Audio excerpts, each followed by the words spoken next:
Bismillahirrahmanirrahim. Assalamualaikum warahmatullahi wabarakatuh. Innal hamdalillah nahmaduhu wa nasta'inuhu wa nastahdi wa natubu ilaih wa na'udzu billahi min syururi anfusina wa sayyiati a'malina may yahdihillahu fala mudhillalah wa may yudlil fala hadiyalah. Asyhadu an la ilaha illallah wahdahu la syarikalah wa asyhadu anna Muhammadan abduhu wa rasuluh. Allahumma salli wa sallim wa barik ala nabiyyina Muhammadin wa ala alihi wa ashabihi wa man tabi'ahum bi ihsanin ila yaumiddin. Wa qalu subhanaka la ilma lana illa ma 'allamtana innaka antal alimul hakim. Allahumma anfa'ni bima 'allamtani wa 'allimni ma yanfa'uni warzuqni ilman yanfa'uni. Ibu bapak sekalian, para jamaah rahimakumullah, alhamdulillah senantiasa kita aturkan rasa syukur kita kehadirat Allah Subhanahu wa taala. Malam hari ini Allah taala senantiasa berkenan melimpahkan nikmat serta karunia-Nya kepada kita semuanya sehingga kita bisa hadir kembali pada kajian fikih muamalah yang pada kesempatan telah lalu sampai pada bab yang menjelaskan tentang jual beli salam. Ini menjadi sesuatu yang penting bagi kita, mengingat salah satu di antara yang menjadi moto hidup kita itu adalah inna sholati wa nusuki wa mahyaya wa mamati lillahi rabbil alamin. Bahwasanya hidup kita, inna sholati, salat kita, wa nusuki, nusuk itu ibadah dalam bentuk penyembelian, bisa kurban, bisa akikoh, bisa nazar, nah itu nusuk. Kata Allah, ya Muhammad, katakan sesungguhnya sholatku, ibadahku, hidupku, wa mamati, dan matiku lillahi rabbil alamin, semuanya hanya milik Allah dan untuk Allah Subhanahu wa ta'ala. Artinya salah satu perkara yang harus selalu mendasari dalam kita berpikir adalah bahwa semua yang kita laksanakan, yang kita lakukan pada setiap hari aktivitas kita, mulai dari kita bangun tidur sampai kemudian tidur kembali hingga bekerja kita pun kita berharap termasuk bagian ibadah kepada Allah Subhanahu wa ta'ala. Ini perlunya kita selalu berupaya untuk dalam bermuamalah, karena kita beragama ini tidak lepas dari 5 hal. Ada yang bersinggungan dengan akidah, dengan keyakinan. Tentunya keyakinan kita ini harus akidah yang salimah, akidah yang salim, yang selamat, bukan akidah keyakinan yang membawa kepada kebinasaan. Ibadah kita pun juga harus sahihah, ibadah kita benar, akidah kita lurus, kemudian ibadah kita juga benar. Yang ketiga adalah adab, adab itu etika. Etika kita tentunya berdasarkan pada etika-etika yang telah Allah gariskan dalam Al-Quran dan disabdakan atau dicontohkan oleh Rasulullah Sallallahu Alaihi Wasallam. Yang keempat tentunya adalah akhlak, akhlak. Sekalipun sebagian ulama menjadikan adab dan akhlak ini satu. Akhlak itu kalau Imam Ghazali mengatakan sebuah kebaikan yang muncul pada diri seseorang, yang munculnya secara spontan, secara otomatis, tanpa melalui pemikiran, itu akhlak. Jadi kebaikan yang muncul pada diri seseorang, yang munculnya spontan, otomatis, tanpa berpikir terlebih dahulu, Artinya seperti ketika seorang berjumpa dengan orang lain, otomatis langsung menyapa, salam, kemudian senyum, senyumnya berapa persen misalnya, Ini tanpa berpikir, tapi otomatis, oh mari monggo, assalamualaikum, mari monggo, ndak pundi monggo. Tidak, kemudian ketika akan bertemu orang pikir dulu, men-setting, omongnya apa ya, senyumnya gimana ya, gini, itu belum akhlak namanya. Akhlak itu kebaikan yang muncul secara spontan tanpa melalui pemikiran. Kenapa kemudian bisa spontan? Karena sudah belajar tentang apa? Tentang adab. Sehingga antara adab dan akhlak itu ada yang gabung jadi satu, tapi kalau Syekh Abu Bakar Jabir Al-Jazairi dalam Minhajul Muslimin itu mengatakan beda ya. Adab itu lebih kepada etika, cara belajar, adapun akhlak adalah actionnya, dan terakhir adalah muamalah. Muamalah harus syariah, sesuai dengan tuntunan syariat, akidahnya salimah, ibadahnya sahihah, adab dan akhlaknya karimah, dan muamalahnya syariah. Itulah yang semoga kita selalu diberi hidayah oleh Allah akan kelima perkara tersebut. Salawat dan salam tidak lupa semoga tercurah atas Nabi Muhammad sallallahu alaihi wasallam, yang semoga terlimpah pula kepada seluruh keluarganya dan kepada semua umatnya yang senantiasa istiqomah dengan dinullah ini sampai datangnya hari kiamat kelak. Ibu bapak sekalian, para jamaah rahimakumullah, pada pertemuan terakhir ya kemarin kita kaji, kita sampaikan bersama tentang jual beli salam, yaitu transaksi jual beli di mana uangnya diserahkan ketika transaksi itu berlangsung, hanya saja barangnya diserah terimakan setelah sekian waktu kemudian, setengah bulan atau 1 bulan atau bahkan 1 tahun atau bahkan 3 tahun, itu namanya salam. Kalau hanya 2 hari 3 hari itu namanya bukan salam. Dari salam itu transaksi jual beli di mana serah terima uang itu dilaksanakan ketika transaksi itu dilakukan, tetapi kemudian barang itu diserahkan, disampaikan sekian waktu berikutnya, yaitu pada waktu yang telah ditentukan. Ini namanya salam. Bahasa kita salam itu seperti jual beli, memesan ya, mesan tapi uangnya diserahkan terlebih dahulu ya. Bagaimana kalau nanti barangnya tidak sesuai dengan spek yang kita inginkan? Kita bisa membatalkan jual belinya. Kita sudah pesan misalnya apa? Pesan kendaraan ya dengan jenis tertentu, ini tahunnya demikian, speknya demikian, tetapi ketika kemudian penyerahan barang tidak seperti pada kesepakatan awal, maka pihak pembeli boleh untuk membatalkan jika memang tidak sesuai dengan keinginan. Tetapi ketika kemudian ya pembeli itu ridho dengan kondisi itu, ya tidak mengapa. Nah, ini jual beli salam. Dari salam itu sekali lagi jual beli dengan sistem memesan. Uangnya diberikan terlebih dahulu, tetapi kemudian barangnya itu diserahkan sekian waktu yang akan datang. Itu salam. Baik ibu bapak sekalian, para jamaah rahimakumullah, yang berikutnya yang akan kita bahas, kita kaji pada malam hari ini adalah ya, ini termasuk jual beli ya, termasuk jual beli, atau dengan kata lain bagian dari transaksi jual beli, sekalipun tidak murni jual beli secara ansih, tetapi ini bagian dari transaksi jual beli yang saya yakin di tempat kita ini hampir-hampir tidak ada dan sepertinya tidak lazim. Apa? Yaitu yang dinamakan dengan syuf'ah. Ada yang mengatakan syuf'ah, ada yang mengatakan sufu'ah ya.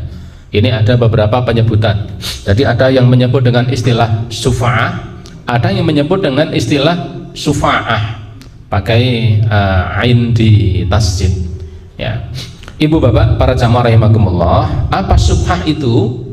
Syuf'ah itu kalau beliau Syekh Abu Bakar Jabir Al-Jazairi menjelaskan begini, asyuf'atu hiya akhdhus syariki khissata syarikihi allati ba'aha bithamani alladhi ba'aha bid.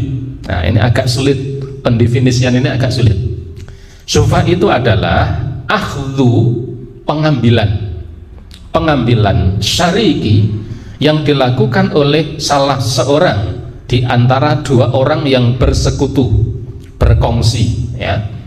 Pengambilan yang dilakukan oleh salah seorang di antara dua orang yang berkongsi, yang bersekutu, khissata syarikihi, ya, terhadap bagian dari sekutunya, bagian dari sekutunya.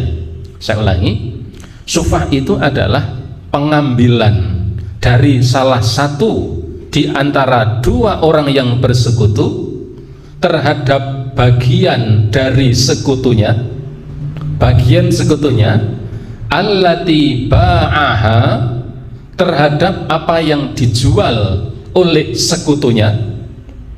Dua orang bersekutu, salah satu di antara dua orang yang bersekutu menjual barang yang menjadi persekutuannya. Kemudian salah satu di antara dua tadi, dua orang bersekutu, ya, bersekutu. Salah satu di antara dua orang bersekutu itu menjual barang yang menjadi milik dua orang kepada seseorang. Karena dia menjual pada seseorang, maka pihak yang tidak menjual tadi mengambil kembali, kan begitu? Mengambil kembali akan apa yang dijual oleh sekutunya pada orang itu, sudah dijual, diambil lagi bithamaniha, dengan harga alladzi ba'aha bih, sebagaimana yang telah dijual oleh sekutu itu pada orang lain. Bisa dipahami niku? Angel. Tasih angel. Ini butuh, kalau sudah ada contoh itu lebih mudah. Jadi begini, ya, syufah ini adanya adalah untuk menghindari kemadharatan, menghindari salah satu di antara dua orang yang barangkali akan terkena madharat. Ini kalau saya melihat di praktek kehidupan kita dulu, ada yang mengistilahkan dengan istilah ngajok kirego. Nah, ada yang mengatakan ngajok kirego, ya. Contohnya begini, ada dua orang yang bersekutu, misalnya si Parman sama Parmin, ya, biar mudah saja. Parman sama Parmin, dua orang ini kongsi, ya, memiliki satu bidang tanah, baik hasil pembelian atau warisan. Misalnya pembelian saja, Parman dan Parmin ini ternyata dua-duanya ini berkongsi untuk membeli sebidang tanah. Sebidang tanah, berapa luasnya? Luasnya misalnya 1000 meter persegi. 1000 meter, kalau 1 meter 1 juta berapa? 1 M. M apa? Miliar. 1 miliar misalnya. Nah, Parman dan Parmin ini membeli tanah, ya, 1000 meter persegi, harganya 1 miliar. Sudah, ternyata dibeli sebidang tanah itu 1000 meter persegi. Kemudian tanah yang 1000 meter persegi itu menjadi milik dua orang ini, milik Parman dan Parmin. Pokoknya milik dua orang, tidak ada pembatasan, kan begitu? Tidak ada pembatasan, tidak dimeteri. Wah, ini begini, ini kan tanah 1000 meter, ini garis sanar gedek, milik sampai ini milik saya. Ndak ada seperti itu. Pokoknya lemah iki wek gone wong loro, milik dua orang, Parman sama Parmin. Kemudian ternyata tanpa sepengetahuan Parman, Parmin ini menjual bagiannya. Berapa bagiannya? 50%. Menjual bagiannya yang 50% itu, tapi memang tidak ada garisnya, tidak ada garis. Jadi pokoknya tanah 1000 meter milik Parman sama Parmin, belinya 1 miliar dengan masing-masing investnya 500 juta. Maka ketika masing-masing 500 juta, berarti antara Parman dan Parmin memiliki 50% dari bidang tanah itu, 50%. Tapi tidak digaris, pokoknya duwe 50%, ya. Tetapi kemudian si Parmin ini menjual bagian yang 50% itu, padahal tidak ada garisnya. Dia jual kepada seseorang yang namanya Arman. Mas Arman, ya, saya punya sebidang tanah. Tanah ini tanah kongsi antara saya sama siapa tadi? Parman. Antara ini kata Parmin, saya punya sebidang tanah, ya, kongsi dengan Parman. Saya belinya lumayan, ya, pokoknya 1 miliar. Terus bagian saya tak jual pada kamu, mau enggak kamu? Berapa? Ayo pokoknya lebih dari setengahnya. Nanti kamu punya aset separuh 50%, tapi tidak ada batasnya, belum dibatas-batas. Pokoknya tanah itu milik 2 orang. Saya jual bagian saya ke kamu 550 juta, mau enggak kamu? Yes, oke, enggak apa-apa. Nah, kapan pembayarannya? Besok. Akhirnya Parmin pun kemudian menjual bagiannya kepada siapa tadi? Arman, tanpa sepengetahuan Parman. Parman tidak diberitahu kalau kemudian bagiannya ini ternyata sudah dijual kepada pihak lain. Dia tidak tahu kalau ternyata bagian itu sudah dijual oleh Parmin kepada Arman. Tahu-tahu ternyata beberapa hari berikutnya ketika ngobrol-ngobrol, kata Parmin ke Parman, bagianku tak dol. Kok bisa? Iya, tak dol kok sapa? Saya jual pada Arman. Nah, berapa harganya?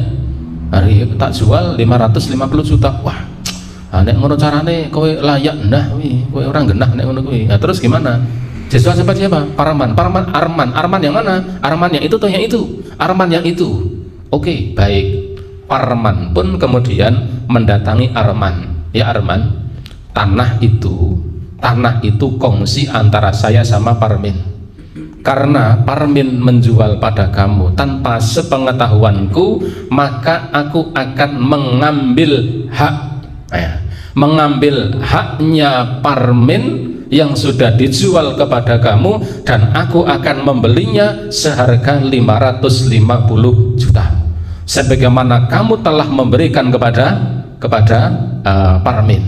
Ini namanya syuf'ah.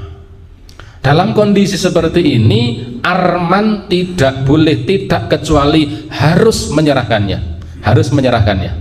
Kenapa? Karena memang itu menjadi haknya Parman, tanah yang kongsi tadi, ya. Jadi tanah yang kongsi tadi ini memang menjadi haknya Parman. Kalau seandainya Parmin ini akan menjual bagiannya, maka yang paling berhak, yang terlebih dahulu untuk memilikinya adalah Parman, bukan yang lain. Yang paling berhak untuk memiliki keseluruhannya, jika Parmin ini hendak menjual tanahnya, ya akan dijual, yang punya hak pertama kali adalah Parman, bukan yang lain. Sehingga ketika Parmin ini menjual kepada pihak lain, maka ya Parman berhak melakukan syuf'ah. Apa syuf'ah? Mengambil hak yang memang itu haknya Parmin untuk dijual kepada orang lain, kemudian dia ambil haknya dan dia membeli dengan harga sebagaimana ia membeli kepada Parmin akan tanah itu. Kondisi seperti ini, Arman harus merelakan tanah itu kepada Parman, karena Parmannya yang paling berhak atas kepemilikan tanah itu. Jika salah satu di antara keduanya, yaitu Parmin, ingin menjual bagian yang menjadi kongsinya, maka ketika Parman mengambil haknya Parmin pada bagian yang dijual kepada Arman tadi, itu namanya dia melakukan syuf'ah. Ini agak sulit dan tidak lazim, bisa difahami syuf'ah itu. Dari sisi tata bahasanya memang agak sulit. Ta'rifnya as-syuf'atu, syuf'ah itu adalah ahdus syariki, pengambilan yang dilakukan oleh salah seorang di antara 2 orang yang bersekutu, khissata syarikihi, akan bagian dari partner sekutunya, allati ba'aha, yang telah dijual oleh partner sekutunya itu kepada orang lain, bithamaniha, lalu dia pun membeli, ya, dari orang yang telah membeli kepada partnernya tadi dengan alladzi ba'abi, dengan harga yang sama sebagaimana dia akan membeli, sebagaimana dia telah membeli kepada pihak partner sekutunya tersebut. Ini namanya syuf'ah. Saya angan-angan itu mungkin itu sudah kongsi, kemudian kongsi ini ternyata dicederai oleh yang satu, maka itu kemudian diambil alih. Dan syuf'ah ini hanya terjadi pada jual beli tanah. Dari penjualan itu ternyata kemudian apa? Ternyata kemudian dia sudah sepakat, sudah tanah ini kita biarkan saja, biar nanti ada yang beli. Ternyata kemudian ketika dijual oleh bagian sekutunya, dibeli seseorang. Yang seseorang yang membeli itu dia akan menggunakan dengan sesuatu yang dia inginkan, tanpa sekehendak yang dulu melakukan persekutuan, dan itu pasti akan mencederai, akan mendatangkan mandorot bagi orang yang bersekutu. Contoh misalnya, bisa saja tanah dan bangunan itu kan mengikuti tanah, jual atau beli tanah, di atasnya ada bangunan misalnya tadi parman sama parmen tadi, seandainya tanah itu di atasnya ada bangunan, ya sudah, pokoknya ini 50% saya, 5% kamu, ya sudah, aja nek do tinggoni, ya tinggonilah dua orang itu. Akhirnya kemudian apa? Ternyata Parman menjual pada Arman, dan ketika Arman itu membeli tanah itu, maka sebagian ternyata apa? Dipakai untuk jadi kandang ayam, ya, kandang ayam. Karena memang namanya sudah beli kan leluasa, dingoni pite. Ketika dikasih ayam, akhirnya apa? Beleknya banyak, makannya hanya berbau, amonia berbau, sehingga apa? Menimbulkan madorot pada parman yang sudah melakukan kongsi dengan parmen tadi. Nah, yang seperti ini karena mendatangkan madorot, maka yuzal, madorot itu harus dihilangkan. Ibu bapak para jamaah rahimakumullah, ya kita adzan saja dulu nih, karena sekarang adzan biar bareng-bareng.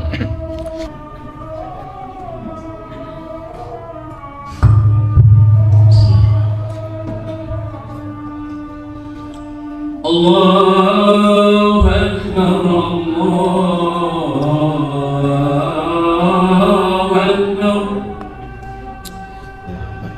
Allahu Akbar, Allahu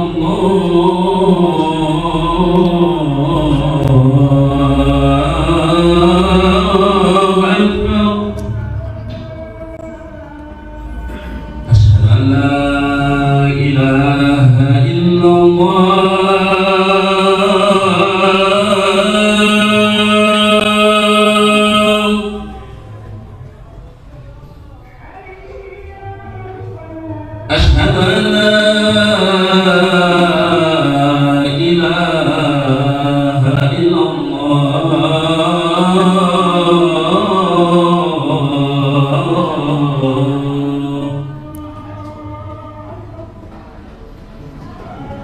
Asyhadu anna Muhammadar Rasulullah.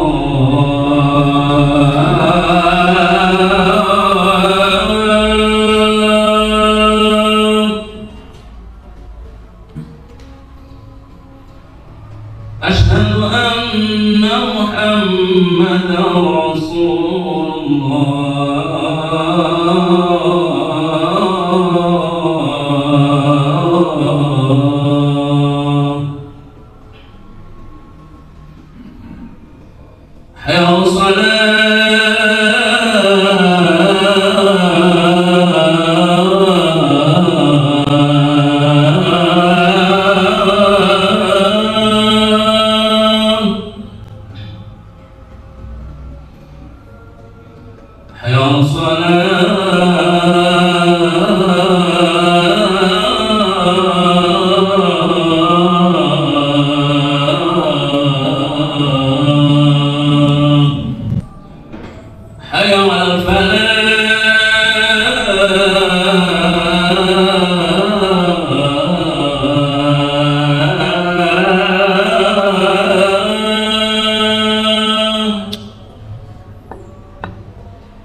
Hayya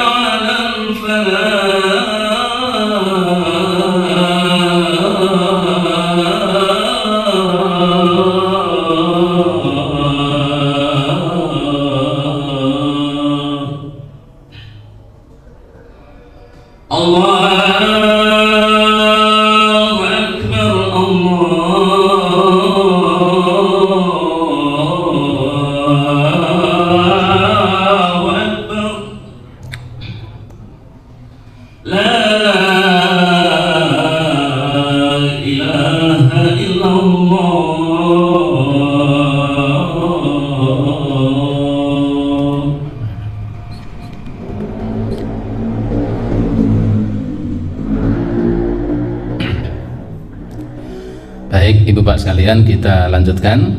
Jadi syuf'ah itu demikian, baik itu berasal dari penjualan atau jual beli ataupun termasuk tirkah. Tirkah itu warisan. Satu contoh misalnya ada seorang meninggal dunia kemudian meninggalkan tirkah berupa sebidang tanah, dan sebidang tanah itu agak sulit ya jika kemudian langsung digaris, sehingga pokoknya tanah itu menjadi milik dua orang, punya dua putra ya, sama-sama laki-laki, baginya sama. Maka ketika sebidang tanah itu, tanah warisan itu masih menjadi milik dua orang, sebelum ada ketetapan garis, begitu, sebelum ada ketetapan garis, belum ada pembagian, maka salah satu di antara keduanya jika menjual pada pihak lain, maka yang satu ini boleh melakukan syuf'ah, mendatangi pihak yang telah membelinya, kemudian dia membeli kembali dengan harga yang sama untuk kemudian menjadi milik seutuhnya salah satu di antara dua putra tadi, dan yang telah membeli harus merelakannya. Karena jika sampai pada pengadilan, jika ada tata pemerintahan Islam, maka dia harus kalah, karena memang ada yang namanya syuf'ah ini. Ibu bapak sekalian, para jamaah rahimakumullah. Kemudian wa ahkamuha, ada beberapa ketetapan hukum terkait syuf'ah ini. Yang pertama, subutiha syar'an, ketentuan hukum syuf'ah ini secara syariat ya, secara syariat. Thabatatis syuf'atu bi qada'i Rasulillah sallallahu alaihi wasallam. Ketetapan syar'i tentang adanya syuf'ah ini adalah seperti apa yang telah ditentukan oleh Rasulullah melalui apa yang telah beliau lakukan. Jadi ketetapan tentang syuf'ah ini memang sudah ditetapkan oleh Nabi Shallallahu Alaihi Wasallam. Faqad ruwiya fi sahih an Jabir bin Abdillah, diriwayatkan dengan riwayat yang sahih dari Jabir bin Abdillah bahwasanya beliau mengatakan qadha Rasulullah Sallallahu Alaihi Wasallam bi syuf'ati fi kulli ma yanqasimu. Rasulullah Sallallahu Alaihi Wasallam menetapkan syuf'ah pada apa yang bisa dibagi. Jadi Rasulullah Sallallahu Alaihi Wasallam telah menetapkan syuf'ah pada sesuatu yang bisa dibagi. Kalimat bisa dibagi itu karena memang jumlahnya besar. Kalau tidak bisa dibagi maka tidak bisa melakukan syuf'ah. Kalau tidak bisa dibagi. Contoh sesuatu yang kecil ya, beli WC satu pelong misalnya, ini kan kongsi, ini mau dibagi ya susah. Maka beliau mengatakan qadha Rasulullah sallallahu alaihi wasallam bi syuf'ati fi kulli ma yanqasimu. Rasulullah sallallahu alaihi wasallam telah menetapkan syuf'ah pada setiap apa yang bisa dibagi. Fa idza waqa'atil hududu, tetapi apabila batasan-batasan telah ditetapkan, kalau batasan telah ditetapkan pada bidang yang menjadi milik dua orang yang bersekutu berserikat tadi, wasarafatit turuku, dan cara-cara telah ditetapkan, batasan telah ditetapkan, cara pembagian telah ditentukan, fala syuf'ata, kalau seperti itu sudah tidak ada syuf'ah lagi.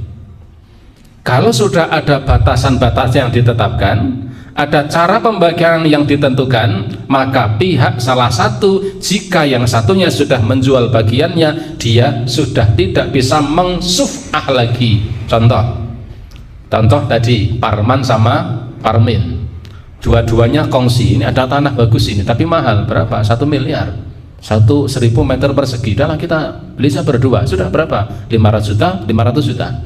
Ketika pembelian sudah dilakukan, transaksi selesai, kemudian apa? Ini gimana enaknya ini? Ya sudah, kita paruh saja.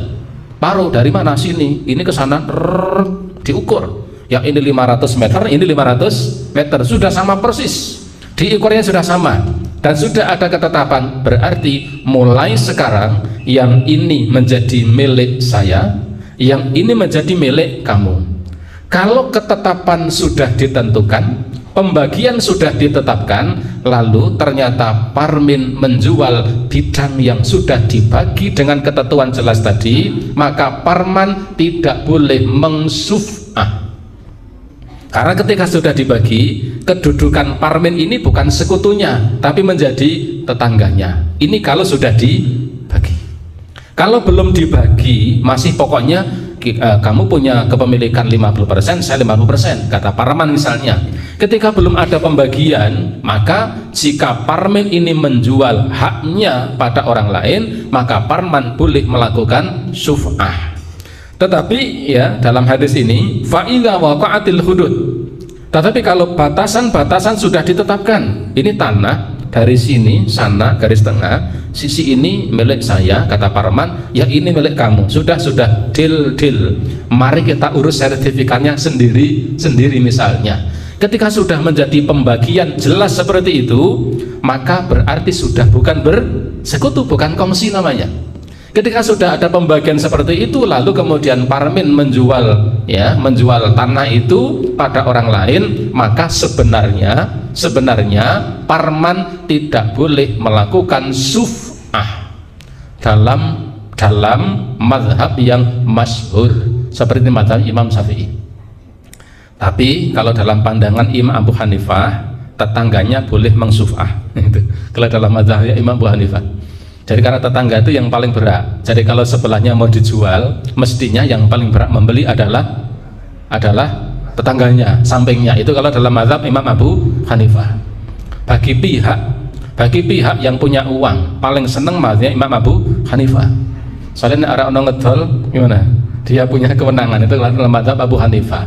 Tapi dalam mazhab yang masyhur ya seperti mazhab Imam Syafi'i, maka dia tidak boleh mengsyuf'ah. Kenapa? Karena sudah bukan kongsi lagi, tetapi sudah menjadi tetangganya. Ini yang disabdakan Nabi, idza waqa'atil hudud, kalau batasan sudah ditetapkan, wa sarafatit turuq, dan cara-cara pemisahan sudah ditetapkan ditentukan, fala syuf'ata, maka tidak ada syuf'ah lagi. Ini ketentuan hukum yang pertama.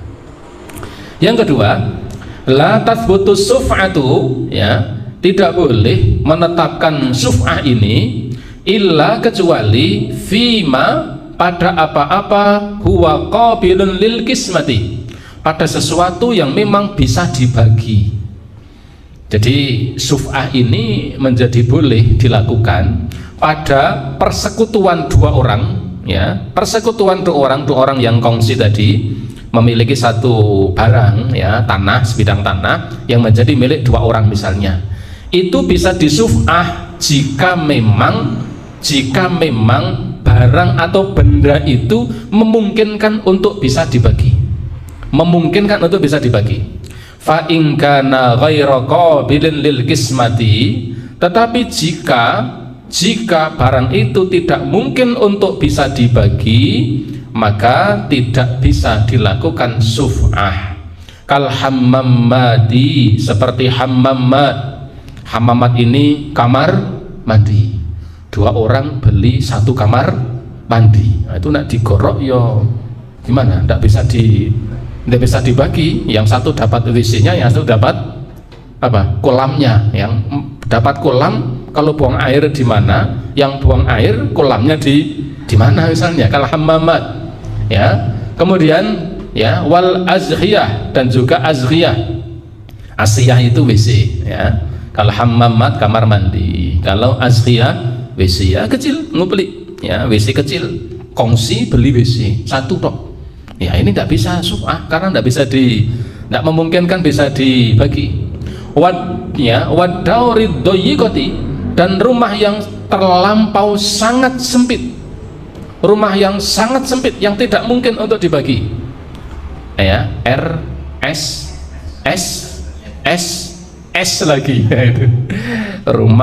rumah sangat sempit sampai selonjor saja sangat susah sekali, ya, itu S-nya berapa itu, ya? Rumah sangat sempit sampai selonjor saja sangat susah sekali, RS 10 misalnya. Atau rumah yang sangat sempit tidak memungkinkan untuk dibagi. Kenapa? Berdasarkan sabda Nabi, fima yang qasimu, syuf'ah itu adalah pada sesuatu yang bisa dibagi. Kalau tidak bisa dibagi maka tidak dilakukan syuf'ah. Ini yang kedua. Yang ketiga, ya, la tathbutu syuf'atu fil maksumil ladzi darabatil hudud wa sarafatit turuq. Ya. Yang ketiga, tidak bisa menetapkan syuf'ah atau syuf'ah itu tidak bisa terjadi, ya, tidak bisa melakukan, tidak ada syuf'ah pada aset, ya, fil maksumi, pada aset yang darabatil hudud, ya, tidak ada syuf'ah pada aset yang dapat dibagi, yang batasan-batasannya telah ditetapkan dan cara-caranya telah ditentukan. Artinya begini, tidak boleh melakukan syuf'ah ketika ada dua orang sudah berkongsi membeli sebidang tanah. Kemudian tanah itu sudah dibagi, darabatil hudud, ketentuannya, pembagiannya jelas, ya, pembagiannya jelas, cara pembagiannya sudah terang. Tanahnya 1000 meter dibagi des menjadi dua bagian, 500 meter 500 meter, sudah bisa dibagi dengan jelas, dengan terang. Dan ketika itu memang sudah dibagi dengan kesepakatan masing-masing, maka jika salah satu di antara kedua orang yang awalnya bersekutu tadi, kemudian setelah dibagi, salah satu di antara keduanya sudah menjual bagiannya, maka rekannya yang satu tidak boleh mengsyuf'ahnya, karena sudah bukan kongsi lagi namanya. Kongsinya sudah bubar, hasil kongsinya sudah dibagi, apa? Aset yang berupa pembelian tanah.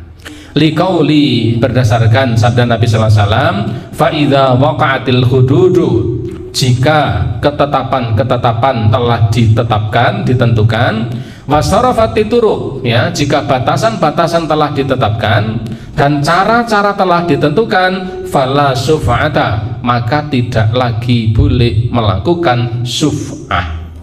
Li'annahu, kenapa?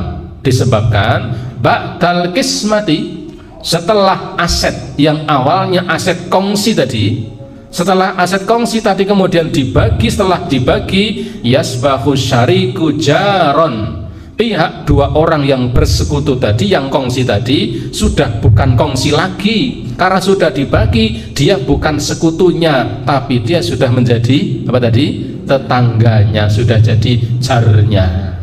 Yang kalau dalam mazhab Imam Syafi'i, ya, tidak bisa melakukan syuf'ah kepada tetangganya. Yang kalau dalam mazhab Imam Abu Hanifah, ya, Imam Abu Hanifah, ya, membolehkan melakukan syuf'ah bagi tetangganya. Tetangganya jual tanah persis di sampingnya, dibeli oleh seseorang, yang beli didatangi, kamu beli tanah sebelah saya, ya? Iya. Nah, kenapa kok kamu beli? Ya, saya ditawarin. Sudah, kamu beli berapa? Saya beli 200 juta. Sudah, ini duitnya tak balik, tak balik lagi, lemahnya tak pe aku, ya. Dalam mazhab Imam Hanifah itu boleh, tapi dalam mazhab Imam Syafi'i, dan itu mazhab yang masyhur, itu tidak boleh, karena tidak ada kewenangan, karena dia hanya sekedar tetangga. Beda kalau itu dua orang yang bersekutu, yang melakukan kongsi. Ini yang ketiga.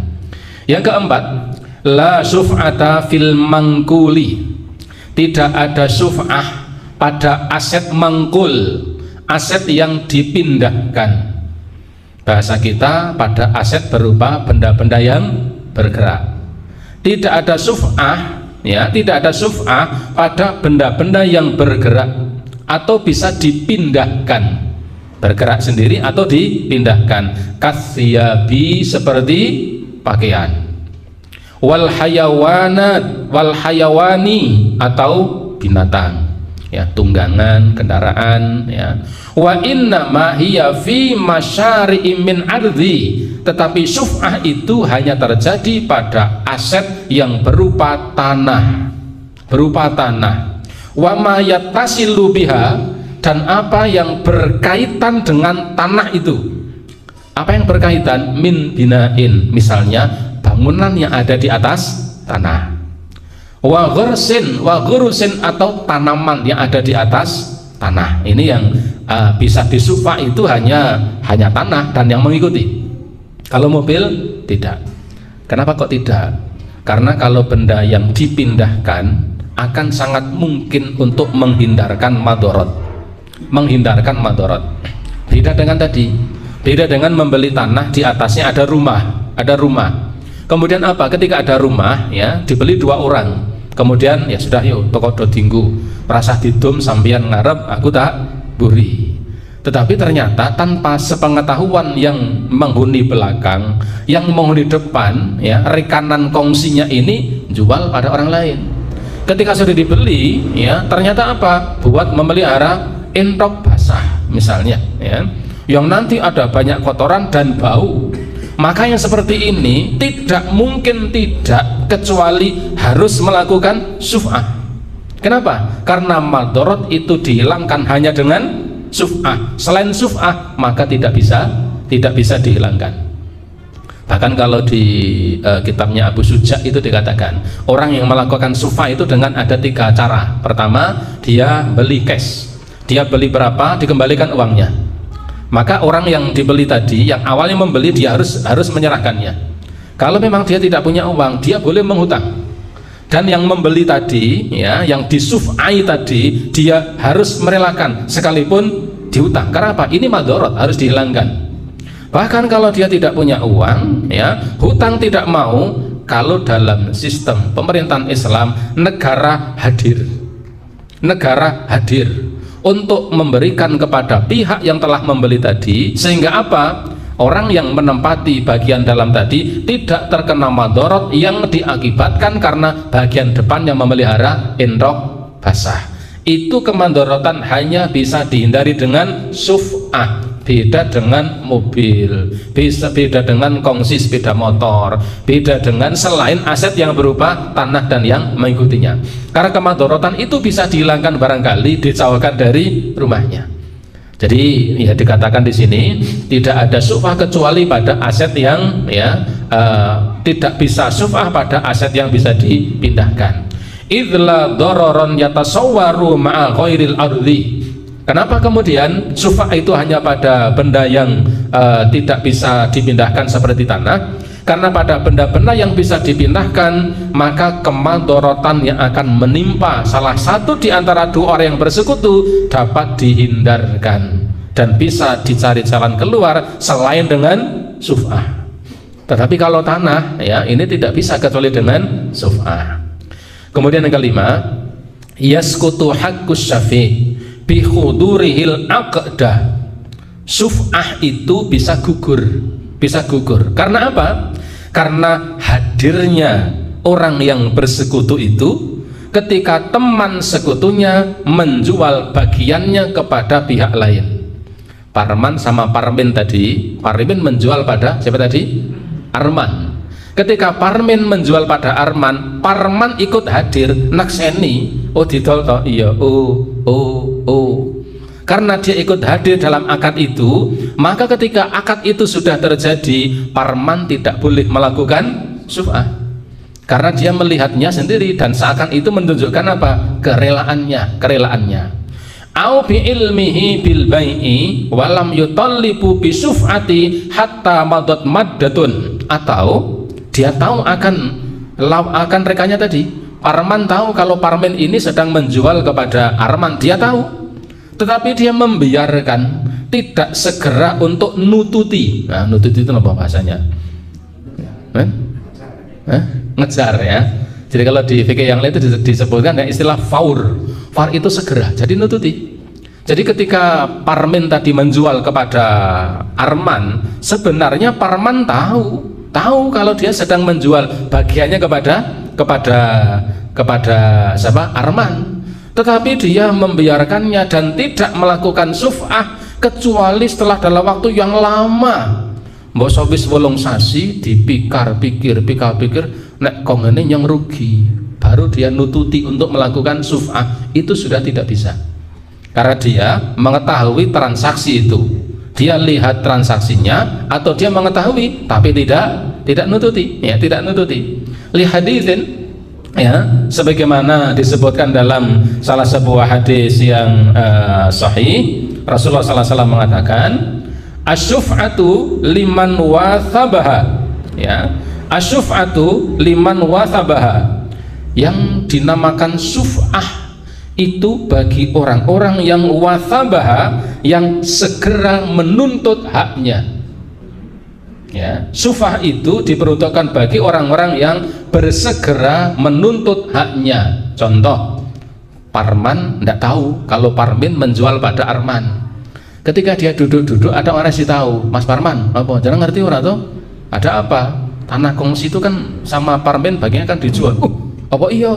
Kapan? Habis 3 dino, sudah 3 hari. Sing nunggu siapa? Yang beli Arman. Ya sudah.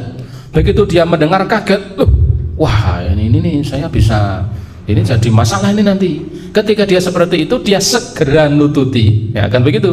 Segera nututi, ya, menanyakan pada Parmin. Parmin mengatakan iya. Dia kemudian mendatangi Arman untuk melakukan syuf'ah. Melakukan syuf'ah, dan Parman harus merelakannya. Dibeli berapa? 550 juta. Ya sudah, ini tak ganti uangnya. Maka kemudian Arman harus merelakannya. Karena dia mengatakan asyuf'atu liman wathabaha. Syuf'ah itu bagi orang yang segera nututi. Ya, ketika salah satu ya di antara yang bersekutu itu melakukan demikian. Wah, hadis dan hadis yang lain disebutkan asyuf'atu kahalil iqal. Syuf'ah itu seperti melepas ikatan kepala. Celek. Artinya apa? Bersegera, dang-dang, cepat-cepat. Kalau kemudian ternyata ya sekutunya itu menjual haknya, dia tak nengke wae. Setahun nengke wae. 2 tahun gelo. 2 tahun datangi pada sekutunya membawa kitab.